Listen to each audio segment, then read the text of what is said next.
Today on You're Buying a Home with Silas Lindenstein, we're talking about rehab loans, demystifying these awesome loans.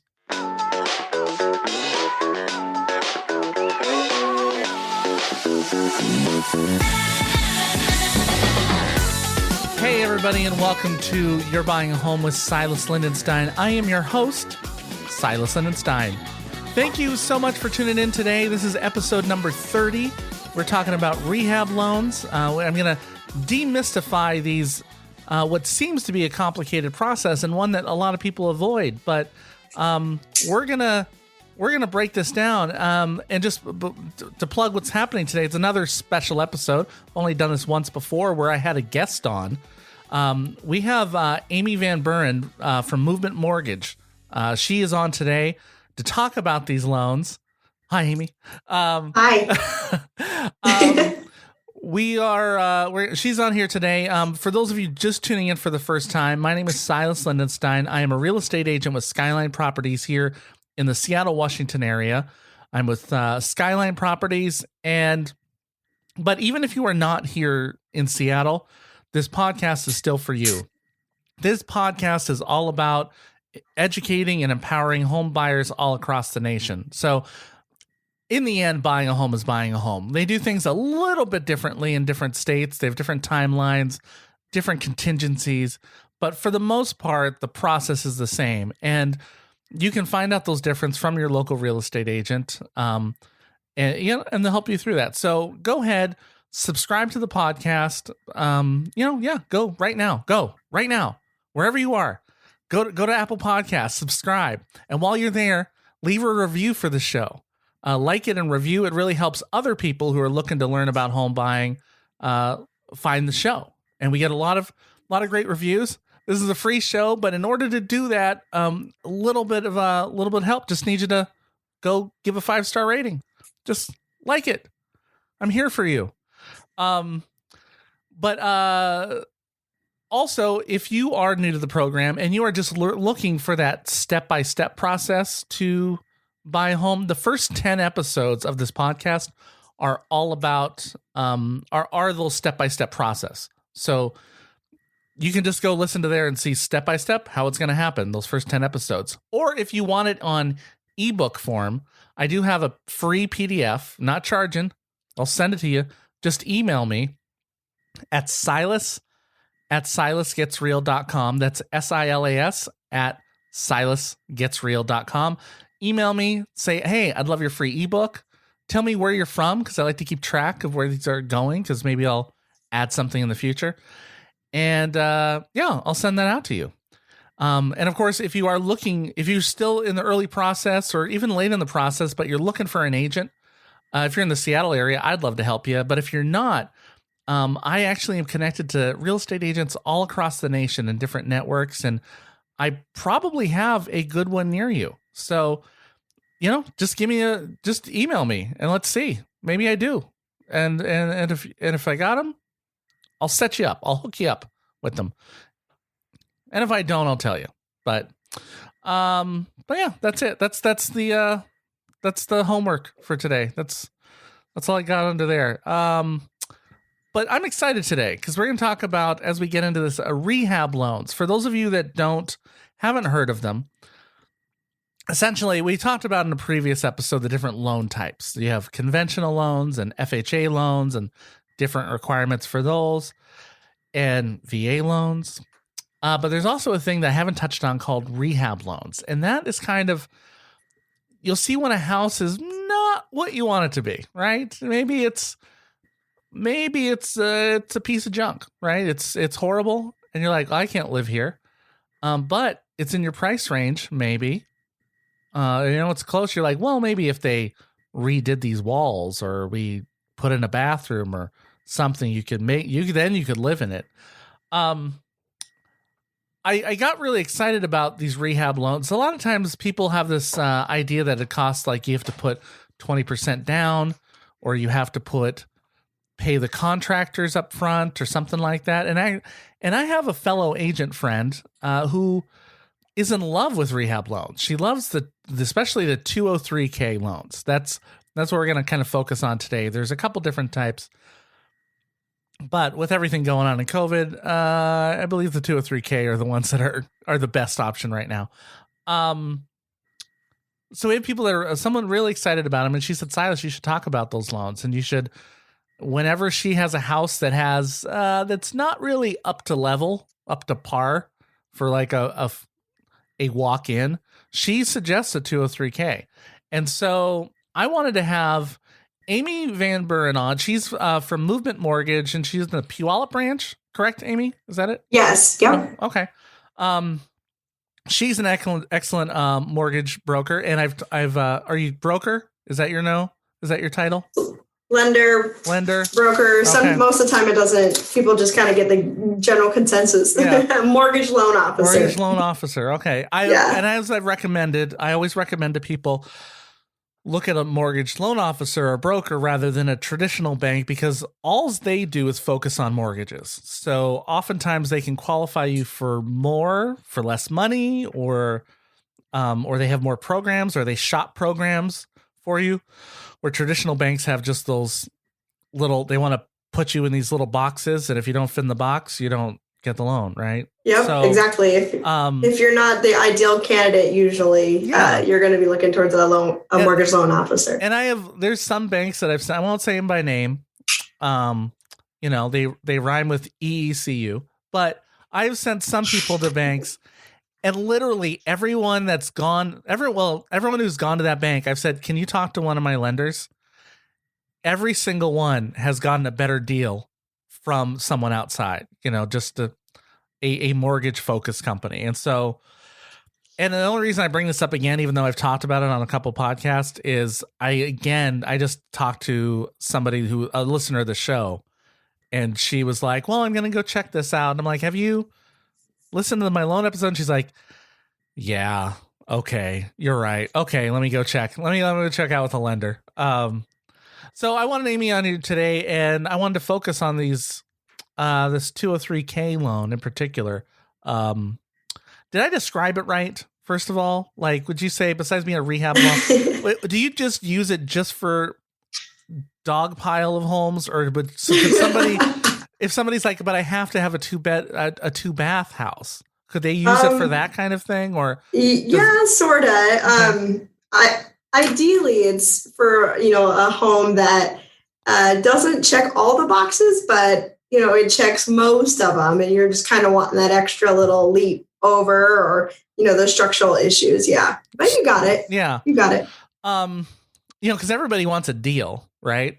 Like everyone says, exactly. I want a deal on a home, despite the fact that we tell them, well, there's like 20 offers per home right now, or they're like, well, can I lowball? And they're like, well, maybe not. The ones that do have opportunities I always tell people, buy the ugliest home on the block, right? Buy the ugliest home, and and it'll go up in value, and you can make it prettier. Or if you want that location, because the location, I think location ends up mattering more than anything, like both in value and in your life, right? So if you can somehow get in now. Okay, so there's a home listed, $350,000. That's how much they want for the home, right? And it's not up to specs. But they're willing to consider a rehab loan, right? What would my process be? Do I call you and say, like, let's say I'm pre-approved with you, like, to get this 350 home, can I be approved for 350, or do I need to be approved for more? That's a great question. So definitely start by reaching out to Silas or myself, but you would have to get pre-qualified. And then from there, whatever the renovations are, it has to be included in your actual pre-qual amount. So let's say ideally you're pre-qual for 350, the home selling for 250. Obviously you have the room for some renovations. Yeah, okay. Absolutely. You have to qualify for the full loan amount. And so do you take, would I be going to get the bids on my own if I was the buyer? Would I go, before I even put the offer in, do I go, oh, here's some bids from contractors, and I tell you this is how much They said it's going to cost $50,000. I'm approved for $400 for you. I'm buying the house for $350. They say it's going to cost $50,000. Is that what I send to you? It actually has to be HUD approved contractors. So, yeah, we could work as a team to get a few of them in, but it would be up to the agent and then the buyer to find those. But it has to be approved. Okay. So, do you help buyers find those HUD approved contractors? I have. These are few and far between, to be honest. Yeah. Everybody loves the cash out aspects of refinances. They're not utilized as often as they should be, to be frank. But you want to definitely use the HUD approved list just because they're more familiar with the 203Ks and then the conventional products that are similar to the 203Ks. Okay. So how much would I have to put down for one of these 203K loans? With movement. So most lenders are different. Some don't even offer this product at all. And, given the pandemic and all that, some have ex-nayed this that may have had it in the past. We're still currently doing it. And we actually have a conventional product that allows you to put down 3%.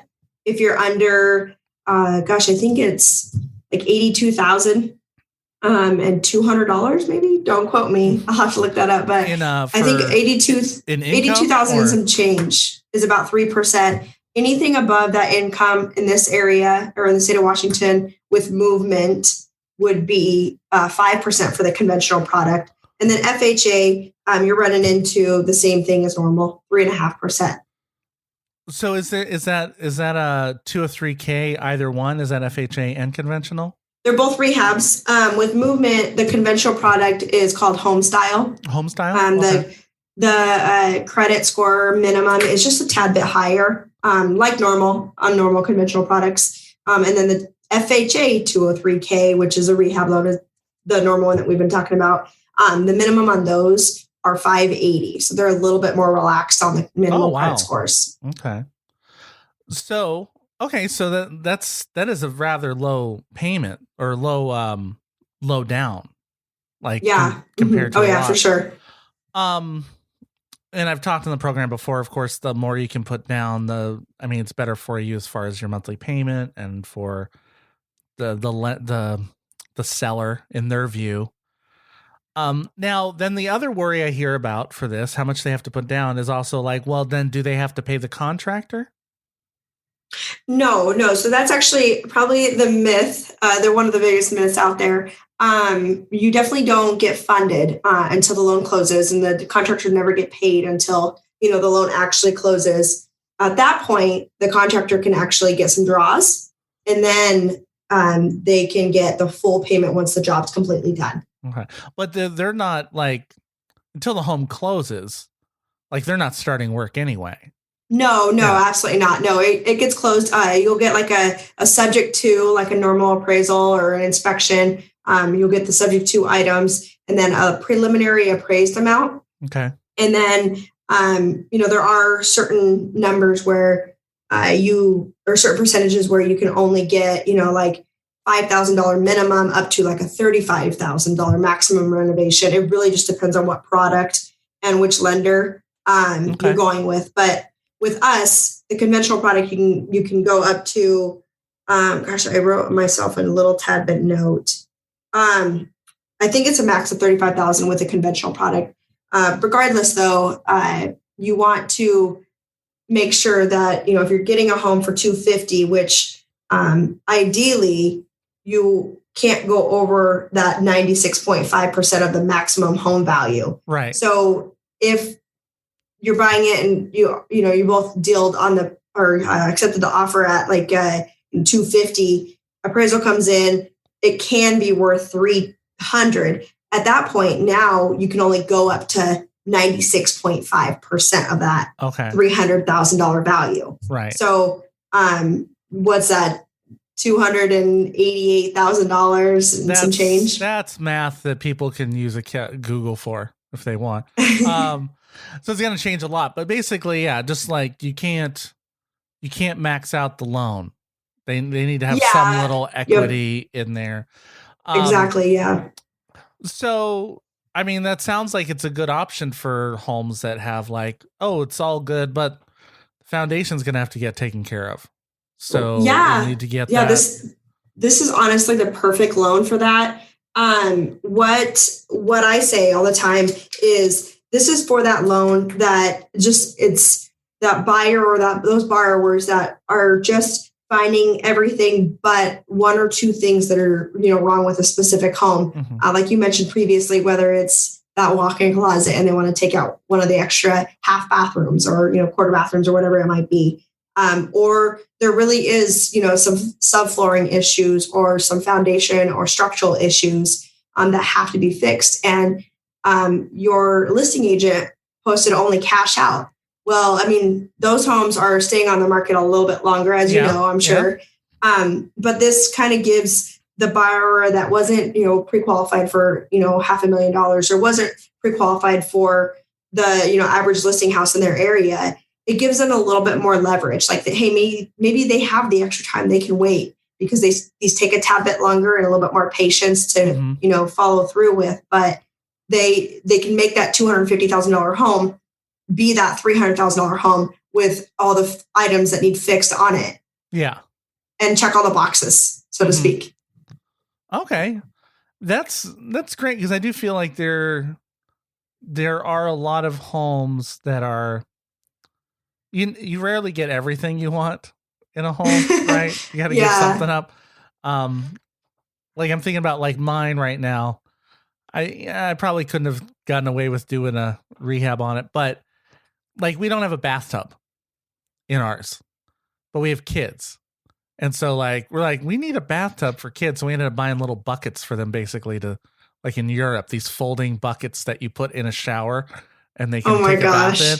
Like my house has it has all our needs. It's not perfect. It's quirky, but the only problem with it when we were looking at homes was really we should have had a bathtub so that they could just take a bath. And if that had been an option, that would have been great to be able to kind of roll that into the mortgage. And now I have a bathtub. But I hadn't met you yet, so I didn't know that was a fantastic option.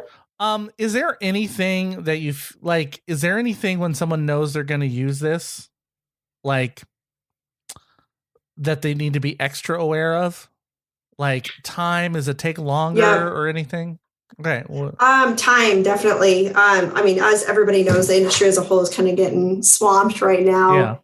But they do take a tad bit longer. Like a normal 30-day closing is probably highly unlikely. Okay. We pride ourselves on the timeliness here at Movement. But honestly, you'd be probably looking at least a 45-day, if not maybe like a 60-day. Okay. But it's really important to make sure that that you have to use a HUD approved consultant, because they're kind of like the pinpoint or the superintendent on the deal. Like they have to really kind of monitor the whole path or timeline of it, and they know all the forms that need filled out. They know when the products need done or when the stuff needs ordered, and then when every single draw needs done. And then obviously they know that they have to be patient in getting their payment as well. Okay. And is there a deadline for when that work has to be finished by? Every contract will be different. So every scenario will be a little bit different. And then every job will be different. I mean, obviously putting a little bath might be different than, taking all the subflooring out or fixing the patio, stuff like that. So it really just depends on the job. Because we've talked about before how FHA requires you to take possession of it within 60 days, or you can't rent it back or something, right? So they're flexible. They're a little more flexible on that with the rehab because of it. Every contract will be a little bit different. But as far as I know, there's some stipulations where you can't actually move into the home until the job is, obviously everything's complete and everything's signed off. Okay. Yep. Well, that's good. Because who wants to live in that anyway? No one. You don't want to live in a construction zone unless that's too much. Okay. Then, is that it in a nutshell? Is it just is that a nutshell? I hope I didn't divulge too much info or confuse you, but no, I was just like, anybody out there? It almost seems too simple. Like yeah, it takes longer. You have to get the contractors. I mean, that's what you're going to have to do anyway. Like, you're going to kind of have to do that. Yeah. If you want that house anyway, you're going to have to figure all this stuff out. You're not going to look at a rehab loan unless there's a problem that you want to get fixed anyway. Right. Yeah. A lot of buyers, if you don't have, the capital up front, like, I don't know, that walk-in closet, but that will essentially make this home your dream house, or just something silly, depending on the dollar amount, obviously. There can just be cosmetic things too. It doesn't have to be all structural, but once you set your eyes on a certain house and there really is just one or two more boxes, this can be utilized 100%. Don't wait. If this house has been sitting on the market, that listing agent or that seller may be willing to work with you because they've already been sitting on the home. And if you're well pre-qualified, or if you're pre-qualified and then this is well within your budget, it's definitely an ideal product for sure. A lot of people kind of bypass it because they're worried about the strenuous process of it, but it's really not that bad at all. Yeah. Okay. Especially with movement. Okay. You move it on through, right? And we move it on through. Exactly. Okay. Well, terrific. Well, thank you, Amy, for coming on today. We don't have the longest episodes here, but that's fine because people want to binge. They binge listen. So got a lot of bingers on here. They want to get all they're trying to buy. They want to buy a house right away or real soon, and they want to know all the info. So they'll tell me all the time. I listened to 12 episodes this weekend, and I'm gonna keep going. So we keep them short and sweet here, just a little topic and touch on. Here you go. So if they're like, oh, that Amy sounds awesome, love to work with her. What are you only a Washington State licensee? No, I'm in Idaho as well, and then obviously I have some close people that I work with that are all over here on the West Coast, Arizona, California, Oregon, Montana, Wyoming, Nevada, you name it. We got it here on our team. Our team is awesome, and they cover our Florida. Florida's another huge one. Florida, I got a lot of listeners. Yeah, so if you want to buy a second home in Florida, I got somebody I know. I know your man. He sits right next door. Okay, well, awesome. And I have a broker in Orlando. I have a few of them that I know there. Everybody lives in Florida, I feel like. But awesome. Well, thank you for coming on. How do they reach out to you if they do like you, by the way? Okay. Well, I mean, obviously I'm always available through, my website, which is movement.com /Amy.VanBuren, if you caught all that. Okay. Or you're welcome to just find me on Facebook. My page is super easy to find, or reach out to you, of course. Yeah. Email me. Silas. He's got my link, so he knows. Yeah, I'll send you all her info. Just send it to me. Say I want to talk to Amy. I'll send you her info. I'll CC you. Perfect. Okay. Well, thank you for coming on. And thank you for having me. Absolutely. I love to have you. Appreciate it. And of course, thank you, listeners, for listening to the show. And again, if you are in the Seattle, Washington area and you're looking to buy or sell a home, please reach out to me at silas@silasgetsreal.com, and we'll hook you up. We'll help you out. And of course, if you want that ebook, again, you can also email me for that. It's free, no strings attached. Just request it, and that's the first, or listen to the first 10 episodes. Until next time, thank you so much for listening. Happy home buying.